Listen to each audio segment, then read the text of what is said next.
Et alors que les cardinaux choisiront dans quelques jours le futur pape, retournons devant les murs imposants du Vatican, une colline qui porte ce nom depuis l'Antiquité, mais qui est devenue ensuite le cœur de l'Église catholique.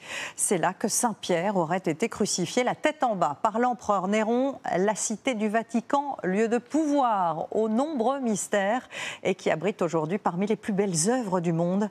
Didier Piereschi et Lise Cloix. Suivre les pas du gardien, guidé par le faisceau tremblotant d'une lampe de poche.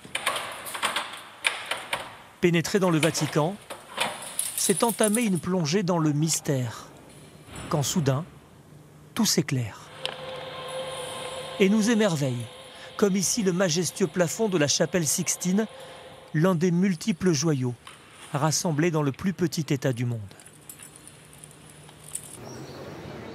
Le Vatican, c'est 44 hectares situés au cœur de Rome, l'épicentre du monde catholique depuis 2000 ans. Chaque année, des millions de visiteurs s'y pressent, croyants ou non.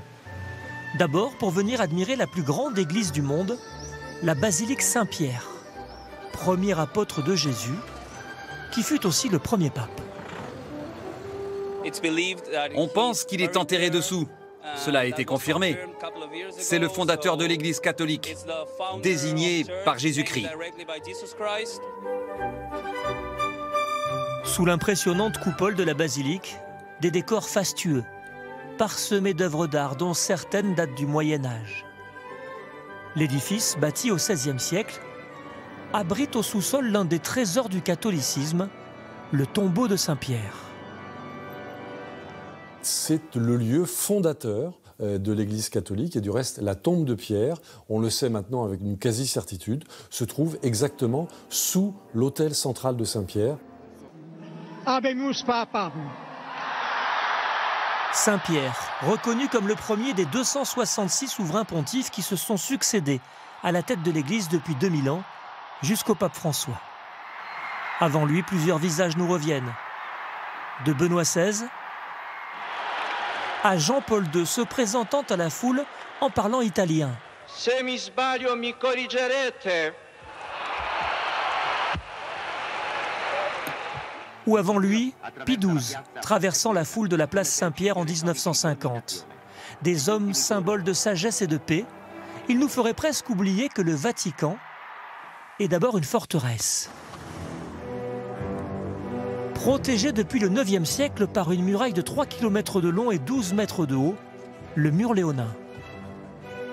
Le Vatican est entouré de murailles parce que, héritier de l'Empire romain, le Vatican s'est trouvé très vite confronté aux puissances de ce monde, notamment au Saint-Empire romain germanique ou au Royaume de France. Et donc il y a eu énormément de tensions qui souvent ont été des tensions guerrières. Figure emblématique de ces papes dits guerriers, Alexandre VI de la famille Borgia, à la tête d'une église qui veut étendre son influence et ses territoires. Héritage de cette tradition, la garde suisse, force militaire chargée de défendre le pape depuis plus de 5 siècles. Des mercenaires, les plus réputés d'Europe à l'époque, qui servaient dans différentes cours. Reconnaissables à leur tenue originale, ces soldats sont aussi postés à l'entrée pour mener les invités vers le Saint-Père ou d'autres dignitaires. Vous êtes escorté par un garde suisse qui lui-même vous conduit ensuite dans ce bureau. Mais or tout ça, c'est pas dans une administration banale, c'est dans un palais d'une beauté incroyable. Un décor qui a été construit par Michel-Ange, par le Bernin. Vous longez des fresques de Raphaël et c'est quelque chose d'absolument merveilleux et de très intimidant. Une démonstration justement destinée à l'origine à intimider les grands de ce monde. Chefs d'État, reines ou rois, venus rencontrer le pape au Vatican. Ont-ils été impressionnés? Sans doute moins que les simples visiteurs qui eux aussi ont accès à quelques-unes de ces merveilles. Notamment la chapelle Sixtine et son plafond. Peint par Michel-Ange au début du XVIe siècle. Les premières fresques de l'artiste, sculpteur devenu peintre. Elle raconte la création des cieux, de la terre et de l'homme, et sa relation à Dieu. Michel-Ange y a consacré 4 ans de sa vie, une prouesse artistique et physique. 20 mètres de hauteur. Et qu'est-ce qu'il fait? Il pense, il invente un chapeautage qui lui permet d'avoir un rapport direct avec le plafond. Un plafond à 20 mètres de hauteur. Il le fait tout seul. L'homme et l'espace. Vous voyez bien que c'est une œuvre d'un sculpteur. La force de forme, mais aussi de la vibration de mouvement, c'est évident.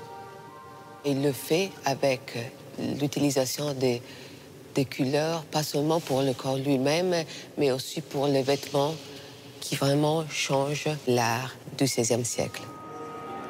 Les fresques du Pérugin et de Botticelli, peintes avant lui, paraissent soudain datées. Le génie de Michel-Ange nous transporte. Dans le jugement dernier, vous voyez, il n'y a plus une partition architecturale, il n'y a pas un paysage. C'est le ciel, les matériels.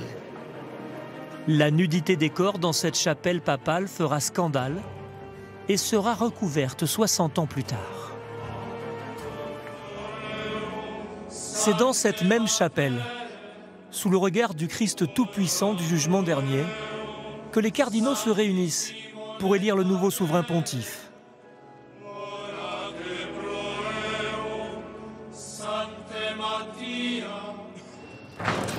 L'histoire des papes commence à s'écrire derrière ses portes. À quelques mètres de là, dans le palais, c'est l'histoire du monde qui se révèle dans cette bibliothèque.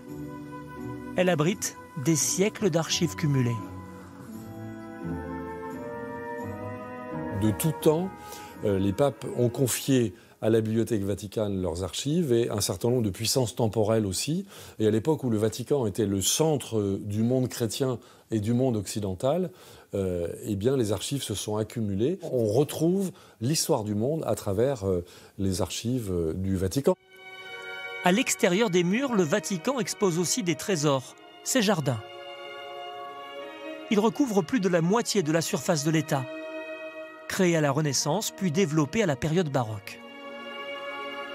La tradition raconte qu'au IVe siècle, sainte Hélène y a épandu de la terre rapportée du Golgotha, la colline où le Christ a été crucifié. De nombreux papes appréciaient s'y promener, utilisaient cette colline comme lieu de retraite et de méditation. On y trouve notamment une réplique de la grotte de Lourdes.